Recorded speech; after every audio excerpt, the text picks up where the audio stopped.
പാകിസ്ഥാനെതിരെ നമ്മൾ ഉപയോഗിച്ച വളരെ പ്രധാനപ്പെട്ട ഒരു സംവിധാനം ഓപ്പറേഷൻ സിന്ധൂർ. ആ പ്രശ്നങ്ങളെല്ലാം സംഭവിച്ചുകൊണ്ടിരിക്കുമ്പോൾ നമ്മൾ ഉപയോഗിച്ച ഒരു സംവിധാനമാണ് D4 anti drone system. Taiwan ഈ ഒരു സംവിധാനം വാങ്ങാനുള്ള താല്പര്യം ഇപ്പോൾ പ്രകടിപ്പിച്ചിട്ടുണ്ട്.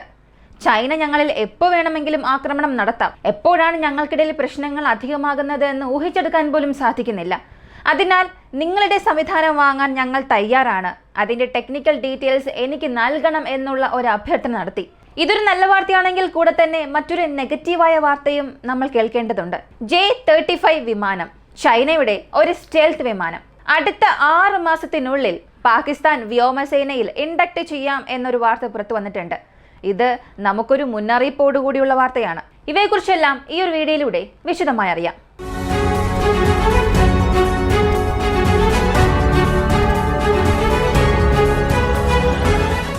D4 anti drone system. ഈ D4 എന്താണെന്ന് അറിയണ്ടേ? Drone detection, deterrence, destruction. ഇതിനെയാണ് ഷോർട്ടായി D4 എന്ന് പറയുന്നത്. ഈ സിസ്റ്റം ഒരു സിംഗിൾ യൂണിറ്റ് അല്ല, ഒരു മൾട്ടി ലെയർ ഡിഫൻസ് സിസ്റ്റം പോലെയാണ്. ഇതിന്റെ കമാൻഡ് യൂണിറ്റ് വഴി ഡ്രോണിന്റെ ഡിറ്റക്ഷൻ കണ്ടെത്തിയതിനു ശേഷം അതിനെ നമുക്ക് എൻഗേജ് ചെയ്യാൻ സാധിക്കും. ഇതിന്റെ പ്രധാനപ്പെട്ട ഒരു പർപ്പസ് ഡയറക്റ്റ് എനർജി വെപ്പൺസിലൂടെ, അതായത് ലേസർ വെപ്പൺസ് ഉപയോഗിച്ച്, മിസൈൽസ് ഉപയോഗിച്ചും ഇലക്ട്രോണിക് കൗണ്ടർ മെഷേഴ്സ് ഉപയോഗിച്ചും ഡ്രോൺസിനെ ഇന്റർസെപ്റ്റ് ചെയ്യാൻ കഴിയുന്ന ഒരു സംവിധാനമാണ് D4 ആന്റി ഡ്രോൺ സിസ്റ്റം. സാധാരണ ഒരു ഡ്രോണിനെ നമ്മൾ ഇന്റർസെപ്റ്റ് ചെയ്യണമെങ്കിൽ അതിന് 2 രീതിയിൽ ചെയ്യാം. അതായത് ഒരു ഇന്റർസെപ്റ്റർ മിസൈൽ എങ്ങനെയാണോ നേരിട്ട് ചെന്നതിൽ പതിക്കുന്നത്, അതുപോലെ ഇന്റർസെപ്റ്റർ മിസൈൽസിനെ ഉപയോഗിച്ച് അകത്തേക്ക് വരുന്ന ഡ്രോൺസിനെ ഹാർഡ് കിൽ അപ്രോച്ച് ചെയ്യാം. അതായത് പരസ്പരം കൂട്ടിമുട്ടി അതിനെ ഇന്റർസെപ്റ്റ് ചെയ്യാൻ സാധിക്കും. ഇനി അതല്ലെങ്കിൽ സോഫ്റ്റ് കിൽ അപ്രോച്ച്. ഇതിൽ പരസ്പരം ഇങ്ങനെ കൂട്ടിമുട്ടില്ല, മിസൈൽസോ ഡ്രോൺസോ കൂട്ടിമുട്ടി ഒരു ഡിസ്ട്രക്ഷൻ സംഭവിക്കില്ല. ഇലക്ട്രോണിക് കൗണ്ടർ മെഷേഴ്സ് വഴി ഫേക്ക് ആയി സിഗ്നൽസ് അകത്തേക്ക് അയക്കും. അല്ലെങ്കിൽ ഡ്രോണിലേക്ക് വരുന്ന ഈ സിഗ്നൽസിനെ കുഴപ്പത്തിലാക്കുന്നതിലൂടെ ആ ഡ്രോണിന് ഓപ്പറേറ്ററുമായുള്ള കമ്മ്യൂണിക്കേഷൻ കട്ട് ചെയ്യാൻ സാധിക്കും. അല്ലെങ്കിൽ ടാർഗറ്റിംഗ് സിസ്റ്റംസിനെ കൺഫ്യൂഷനാക്കി ആ ഡ്രോണിനെ താഴെ ഡൗൺ ചെയ്യാം. ഈ 2 മെത്തേഡിലൂടെയും ഡ്രോൺസിനെയും മിസൈൽസിനെയും ഹാർഡ് കിൽസിലൂടെയും സോഫ്റ്റ് കിൽസിലൂടെയും നമുക്ക് ഡൗൺ ചെയ്യാൻ സാധിക്കും. ഇപ്പോൾ ഞാൻ ഈ പറഞ്ഞ സിസ്റ്റത്തിൽ ഈ 2 രീതിയിലും പ്രവർത്തിപ്പിക്കാൻ സാധിക്കും. എന്നാൽ മറ്റ് ഡ്രോൺ സിസ്റ്റത്തിലില്ലാത്ത ഒരു നേട്ടം ഇതിലുണ്ട്. ഇതിൽ 10 കിലോവാട്ട് പവറുള്ള ഒരു ലേസർ വെപ്പൺ ഉണ്ട്, അതായത് ഡയറക്റ്റ് എനർജി വെപ്പൺ ഇതിൽ ഘടിപ്പിച്ചിട്ടുണ്ട്. എന്നാൽ ഓപ്പറേഷൻ സിന്ധൂർ അവസാനിച്ചതിനു ശേഷം നമുക്കെതിരെ ഡ്രോൺസ് ഉപയോഗിച്ച് പാകിസ്ഥാൻ ഒരു അറ്റാക്ക് നടത്തിയപ്പോൾ ഇതിനെ നമ്മൾ ഫലപ്രദമായി ഉപയോഗിച്ചു. പക്ഷേ ഡയറക്റ്റ് എനർജി വെപ്പൺ അവിടെ ഉപയോഗിച്ചിട്ടുണ്ടോ എന്നുള്ള വിവരങ്ങൾ ഇതുവരെയും പുറത്തു വന്നിട്ടില്ല. അപ്പോൾ ഡയറക്റ്റ് എനർജി വെപ്പൺ ഇതിൽ ഉണ്ടെന്ന് പറഞ്ഞിട്ടുണ്ട്, അത്രത്തോളം പവർഫുൾ ആണെന്നും പറഞ്ഞിട്ടുണ്ട്. ഒഫീഷ്യലായി അവിടെ ഉപയോഗിച്ചോ ഇല്ലയോ എന്നുള്ള വാർത്തകൾ ഇപ്പോഴും പുറത്തറിയില്ല. എന്നാൽ ഈ ഡയറക്റ്റ് എനർജി വെപ്പണെ നമ്മൾ മാറ്റിവെച്ചാൽ പോലും നേരിട്ട് മറ്റ് പ്ലാറ്റ്ഫോംസ് ഉപയോഗിച്ച് ഇതിനെ കൊണ്ട് എഫക്റ്റീവായി ത്രെഡ്സിനെ ന്യൂട്രലൈസ് ചെയ്യാൻ സാധിക്കും.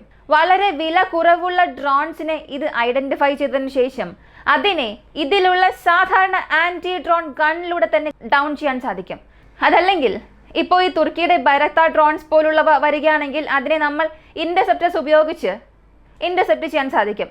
കാരണം ഈ ഇന്റർസെപ്റ്ററുടെ മൂല്യവും അകത്തേക്ക് വരുന്ന ഡ്രോണിന്റെ മൂല്യവും ഏകദേശം ഒന്ന് തന്നെയാണ്. ഇവിടെ ഒരുപാട് പേർക്ക് ചില കൺഫ്യൂഷൻസ് വരാം.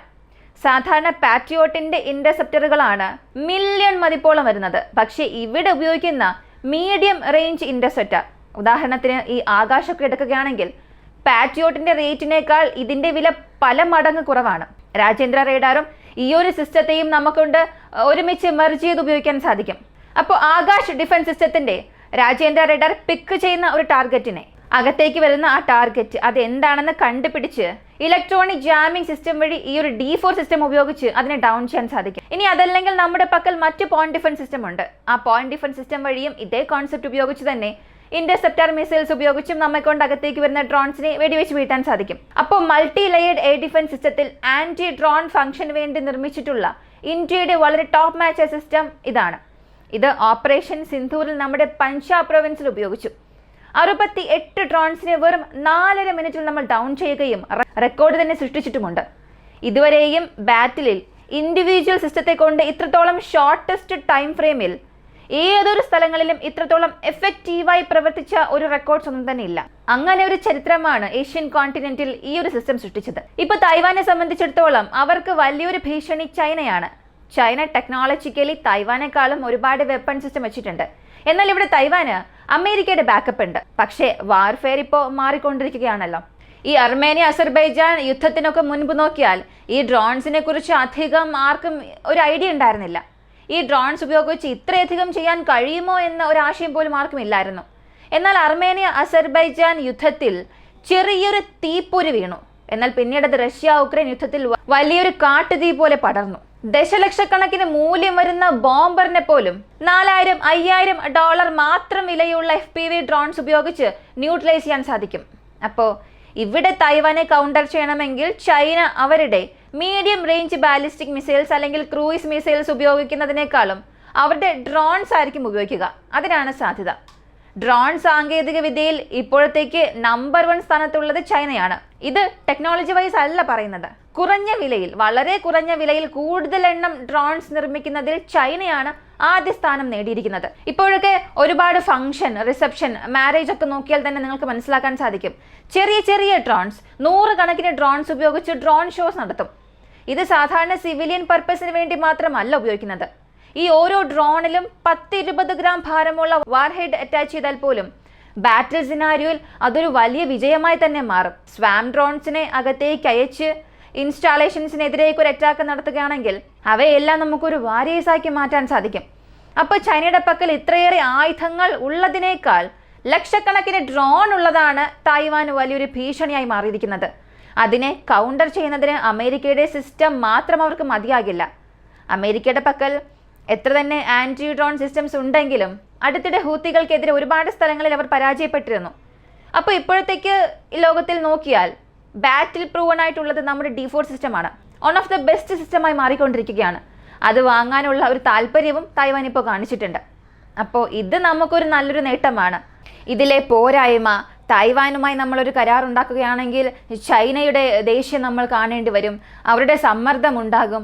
ഇങ്ങനെയൊന്നും നമ്മൾ നോക്കാനേ പാടില്ല. ഇവിടെ നമ്മൾ ചൈനയ്ക്ക് വേണ്ടി ഒരുപാട് കാര്യങ്ങൾ വിട്ടുകൊടുക്കുന്നുണ്ട്. ചൈന അഗ്രസീവായി മാറും എന്നൊക്കെ കരുതി നമ്മൾ ഒരുപാട് കാര്യങ്ങൾ ചെയ്യാതെ പിന്നിലേക്ക് പോവുകയാണെങ്കിൽ നമ്മെ കൊണ്ട് ഏതൊരു ഡീലും ചെയ്യാൻ സാധിക്കില്ല. ഒരു ഉദാഹരണം ബ്രഹ്മോസ് ഡീൽ തന്നെ പറയാൻ സാധിക്കും. തുടക്കത്തിൽ അത്രയേറെ വലിയ സമ്മർദ്ദം ഉണ്ടായിരുന്നു സൗത്ത് ചൈന സീയിലുള്ള രാജ്യങ്ങൾക്ക് നമ്മൾ കയറ്റുമതി ചെയ്യുന്ന ഒരു സാഹചര്യം വന്നപ്പോൾ. പക്ഷെ അവിടെയും ചൈനയുടെ ഭീഷണിക്ക് നമ്മൾ ഭയന്നില്ല. അതുപോലെ ഈ ഒരു ഡീൽ, തായ്വാനുമായുള്ള ഈ ഒരു ഡീൽ നമ്മൾ അവസാനിപ്പിക്കുകയാണെങ്കിൽ നമ്മുടെ ഡിഫൻസ് മാർക്കറ്റിന്, ഡിഫൻസ് എക്യുപ്മെന്റ്സിന് ഒരു വലിയ ഓപ്പണിംഗ് തന്നെ ഡിഫൻസ് ഇൻഡസ്ട്രി ലഭിക്കും. പക്ഷേ നമ്മുടെ ഗവൺമെന്റ് എന്ത് ചെയ്യുമെന്ന് നമുക്കറിയില്ല. എന്നാൽ തൈവാൻ ഇതിൽ വലിയൊരു താല്പര്യം തന്നെ കാണിക്കുന്നുണ്ട്. അടുത്ത് J-35 ആണ്. J-35 വിമാനം 36 വിമാനങ്ങളോളം പാകിസ്ഥാനിലേക്ക് അടുത്ത 18 മുതൽ 36 മാസത്തിനുള്ളിൽ വരും എന്നാണ് പറഞ്ഞിരിക്കുന്നത്. 36 മാസം എന്നത് അത്ര വലുതൊന്നുമല്ല, വെറും 3 വർഷം മാത്രമാണ്. നമ്മുടെ പക്കൽ ഇപ്പോഴത്തേക്ക് 5th ജെൻ എയർക്രാഫ്റ്റ് ഇല്ല. AMCA നമ്മൾ രൂപീകരിച്ചു കൊണ്ടിരിക്കുകയാണ്. അത് പൂർണ്ണമായും രൂപപ്പെട്ട് കഴിഞ്ഞാൽ മാത്രമേ 5th ജനറേഷനിലുള്ള, അല്ലെങ്കിൽ അത് ഏത് കണ്ടീഷനിലാണെന്ന് തന്നെ മനസ്സിലാക്കാൻ കഴിയുകയുള്ളൂ. അപ്പോൾ നമുക്ക് AMCA വരണമെങ്കിൽ 2035 വരെയൊക്കെ ആകും. അന്ന് മാത്രമേ ചില പ്രോട്ടോടൈപ്സ് നിർമ്മിച്ച് ചില വിമാനങ്ങൾ പുറത്തേക്ക് വരികയുള്ളൂ. അതിന് തന്നെ ഒരു 10 വർഷമുണ്ട്. എന്നാൽ അടുത്ത 6 മാസത്തിൽ 2-3 വിമാനങ്ങളെങ്കിലും പാകിസ്ഥാന് ചൈന നൽകാനുള്ള സാധ്യതയുണ്ട്. സത്യത്തിൽ ഇത് നമുക്ക് വലിയൊരു മുന്നറിയിപ്പാണ്. നമ്മുടെ തലയ്ക്ക് മുകളിൽ തന്നെ ഒരു കത്തി തൂങ്ങി കിടക്കുകയാണ്. നമ്മുടെ പക്കലും വിമാനങ്ങളുണ്ട്, പക്ഷേ 5th ജനറേഷൻ എയർക്രാഫ്റ്റ് ഇല്ല. ചൈനയുടെ വിമാനങ്ങളെ നമ്മൾ ഒരുപാട് കുറ്റവും കുറവും പറഞ്ഞാലും, അല്ലെങ്കിൽ അവരുടെ ആ സ്റ്റെൽത്ത് ടെക്നോളജിക്ക് പുറകിൽ പല പ്രശ്നങ്ങൾ ഉണ്ടെങ്കിൽ പോലും, പേരിനാണെങ്കിൽ പോലും അവരുടെ പക്കൽ ഒരു സ്റ്റെൽത്ത് വിമാനം ഉണ്ട്.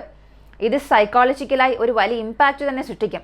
അവരുടെ മീഡിയാസ് അല്ലെങ്കിൽ അവരുടെ ഈ വാർ ടാക്ടിക്സ് തന്നെ ഈ വിമാനങ്ങളെ ചുറ്റിപ്പറ്റിയാണുള്ളത്.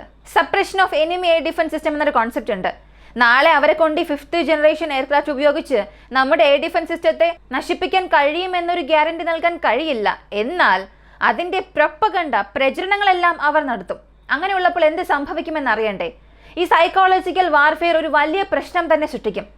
ഇങ്ങനെയുള്ള മിസ്ഇൻഫോർമേഷൻസ് ഒരുപാട് സ്പ്രെഡ് ചെയ്യുമ്പോൾ, ഞങ്ങളുടെ പക്കൽ സ്റ്റെൽത്ത് വിമാനങ്ങളുണ്ട്, ഇതുപയോഗിച്ച് ഞങ്ങളെ കൊണ്ട് S-400നെ ആക്രമിക്കാൻ കഴിയുമെന്നൊക്കെ അവർ പറയുമ്പോൾ അതൊരു നെഗറ്റീവ് ഇമ്പാക്റ്റ് തന്നെ ഇന്ത്യക്ക് സൃഷ്ടിക്കും. ഇന്ത്യയെ മാത്രമല്ല അത് ബാധിക്കുക, ഇന്ത്യയുടെ വെപ്പൺ സെയിൽസിനെ ബാധിക്കും. നമ്മളിപ്പോഴാണ് പതിയെ പതിയെ ഒന്ന് എഴുന്നേറ്റ് നടക്കാൻ തുടങ്ങിയിരിക്കുന്നത് ഈ വെപ്പൺസ് ഇൻഡസ്ട്രിയിൽ. ഇതിനിടയിൽ സ്റ്റെൽത്ത് വിമാനങ്ങൾ അവരുടെ പക്കൽ കൊടുത്തിട്ട് നമുക്കെതിരെയുള്ള സൈക്കോളജിക്കൽ ഓപ്പറേഷൻസ് ചെയ്യുമ്പോൾ അത് തീർച്ചയായും ഇന്ത്യക്ക് ഒരു നെഗറ്റീവ് ഇമ്പാക്റ്റ് ഉണ്ടാക്കും. ഇതിനെല്ലാം നമ്മൾ കൗണ്ടർ ചെയ്യണമെന്നുണ്ടെങ്കിൽ ഒന്നുകിൽ നമ്മുടെ ഡിഫൻസീവ് പൊസിഷൻസ് ഇൻക്രീസ് ചെയ്യണം. അതായത് S-400 മാത്രം പോരാ, S-400ന്റെ അഡ്വാൻസ്ഡ് വെപ്പൺ സിസ്റ്റം നമ്മുടെ അതിർത്തിയിൽ ഉണ്ടാകണം. അതിർത്തിയിൽ നിൽക്കുന്ന സിസ്റ്റംസ് സ്റ്റെൽത്ത് പ്രൊഫൈൽ പിക്ക് ചെയ്ത് അതിനെ ന്യൂട്രലൈസ് ചെയ്യാൻ കഴിവുള്ള ഫംഗ്ഷൻ ഉണ്ടാകണം. തീർച്ചയായും S-400നെ കൊണ്ട് F-35 വരെയും പിക്ക് ചെയ്യാൻ സാധിക്കുമെന്നാണ് പറയുന്നത്. അതായത് 25 കിലോമീറ്റർ അകലെ അത് വരുമ്പോൾ ആ വിമാനത്തെ ന്യൂട്രലൈസ് ചെയ്യാൻ കഴിയുമെന്നൊരു തിയറി ഉണ്ട്. പ്രാക്ടിക്കലായി അത് പോസിബിൾ എന്നും പറയുന്നുണ്ട്. എന്നാൽ ഇവിടെ J-35 വിമാനങ്ങൾ PL-17 സീരീസ് മിസൈലുകളുമായി വരും. ഇതിന്റെ റേഞ്ച് 400 കിലോമീറ്ററിലും കൂടുതലാണ്.